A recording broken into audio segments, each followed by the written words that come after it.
Hvad så der YouTube? Velkommen til den mærkeligste YouTube-video, jeg nok nogensinde kommer til at uploade.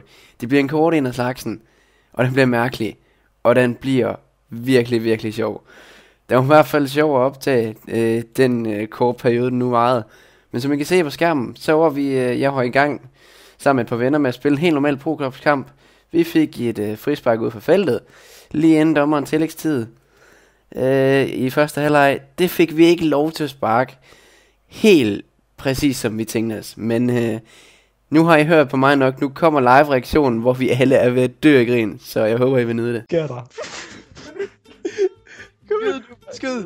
Prøv lige skyd. Okay, prøv at aflevere. Prøv lige gøre det igen, Mikkel. Jeg filmer. Jeg filmer også. Ja, jeg filmer også.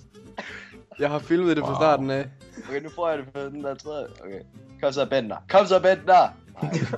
Er vi bare stok nu, eller hvad? Hvad? Vi kan ikke gøre noget.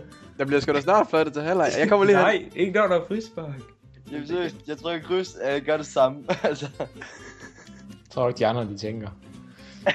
det er bare nord. Kan du ikke skubbe Daniel væk eller sådan noget, Køber? Nej. Seriøst, jeg kan ikke gøre noget. Jeg kan ikke... Nå, nu tager de spurten. Vi ses. Jeg gad de ikke mere. Altså, det er jo... Nå, jeg troede lige, det var ramt. De hoppede lige med muren. De troede lige. Ja, det bliver en lang kamp. De hopper på den hver gang. Okay. De står bare 4 klar til at skyde nu. Jeg vinker lige lidt. Ja. Ej. Skyder du? Ja! Ja. Nej! Hvis den er gået ind. Det var det sidste. Vildeste frisparkteknik nogensinde.